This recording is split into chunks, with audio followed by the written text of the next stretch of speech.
ஏழேலே கிராமத்து குடிசையிலே கொஞ்ச காலம் தங்கி பாருலே கூரையின் ஓட்டை வீரி செல்வடி நட்சத்திரம் எண்டி பாருலே கூவும் செல்போனின் நச்சரிப்பை அணைத்து கொஞ்சம் செல்வண்ணின் உச்சரிப்பை கேப்போ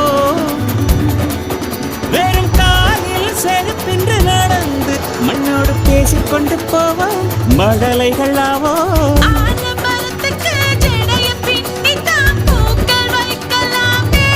உரோரம் ஐயனாரிடம் கத்தி வாங்கித்தான் பென்சில் சீவலாமே